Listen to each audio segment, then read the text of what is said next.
Hello YouTube, it's HP Zeta here today, and yeah, it's another awkward car video. I actually like the format of these, to be honest. They're quick, and seeing as I don't have to edit anything, it means that I can use the hardware I've got at the moment just to upload it.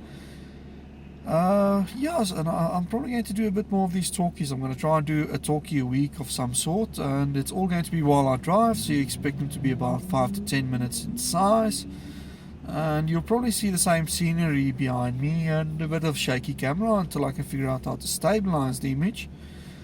But I really like this sort of setup. And first things first, I just want to send a big shout out to Matt Shepherd, who gave me a donation last week. You're the first person to actually donate over Patreon, and I'm just going to say that your gameplay is coming. I'm definitely going to do a gameplay for you, and thank you. Your $10 basically is going to go towards a PC. I've actually already found a used LGA 1155 motherboard, and that's where your Patreon money is going to go towards. It's actually already at my home. I bought it 2 days ago. So thanks again for sponsoring me over Patreon. And yeah, that's on to our topic this week. And our topic this week is Windows 10. It's been long in the making, and it's been hyped up a lot by Microsoft, and it's finally released. At work, we had instruction that all of our technicians need to be on Windows 10 this week.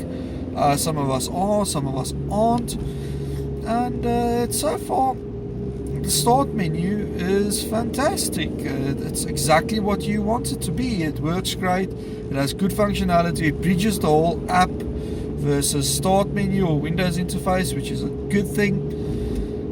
But everything else goes downhill fast. Driver support is okay-ish. If you're running normal hardware, it'll detect everything. Legacy hardware, most of the stuff isn't there anymore, but you don't expect Microsoft to hang on to drivers forever. We've known that for a while. They don't do that. And then you get some oddities. For instance, Internet Explorer uses old white themes. The rest of the Windows 10 is a nice black dark color.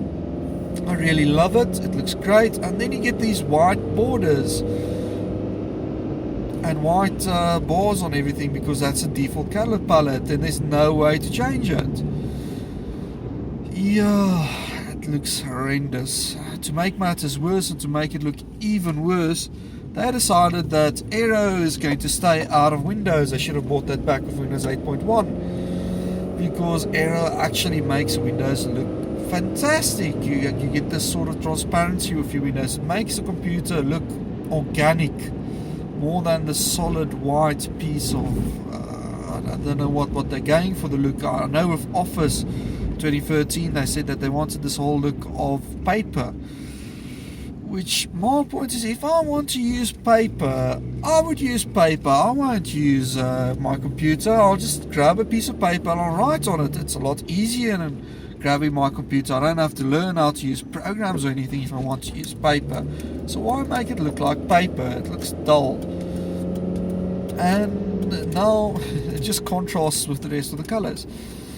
Stability is still a big nope. Lots of Wi-Fi errors, lots of crashing programs. Edge I haven't even tried. I don't feel like trying Internet Explorer 12, because that's what it is, people. Anyone trying to tell you it's not Internet Explorer, they read the whole thing, they're lying.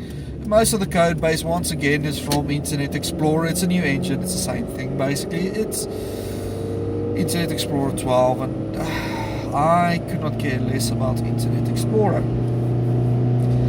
So that brings me to the next topic.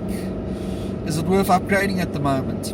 Well, if you're a gamer with a monster rig and you want to use DirectX 12, go for it. Anyone else? No.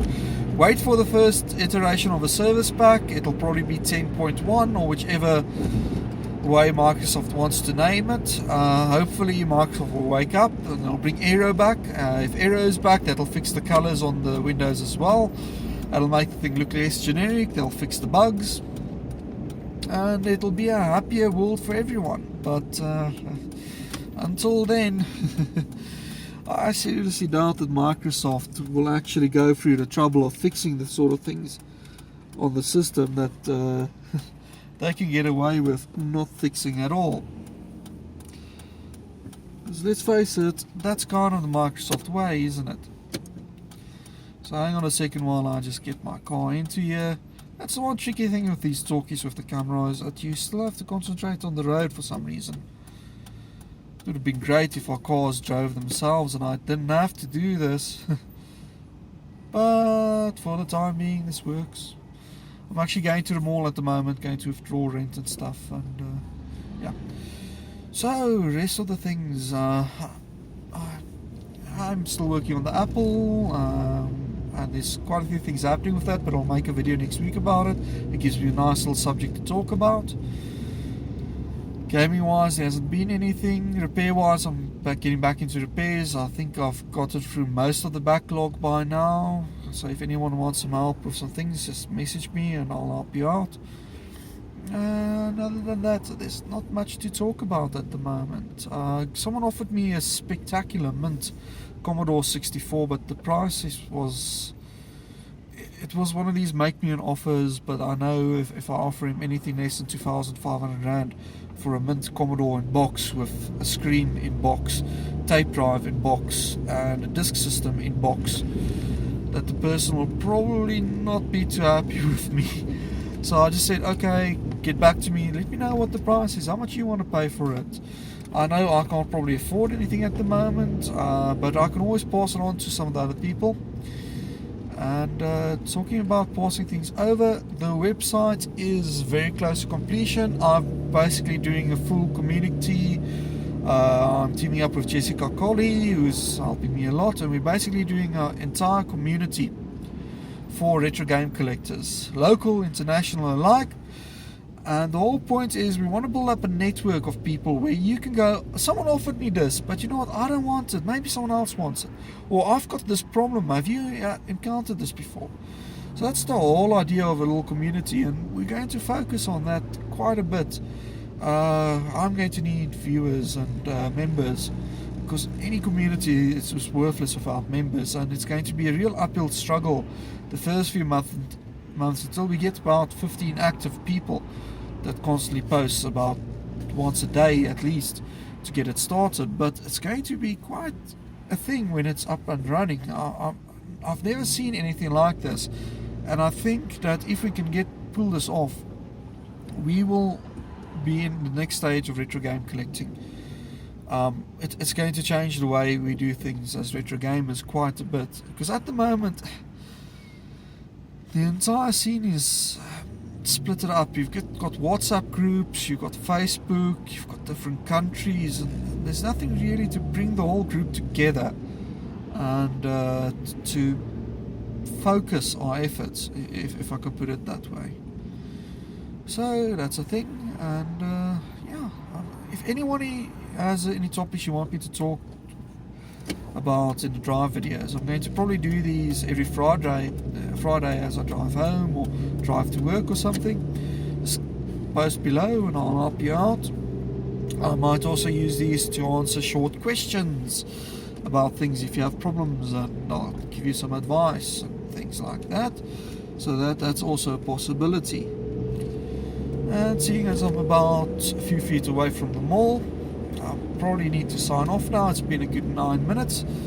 So that's me, HB Zeta, signing off today. Goodbye.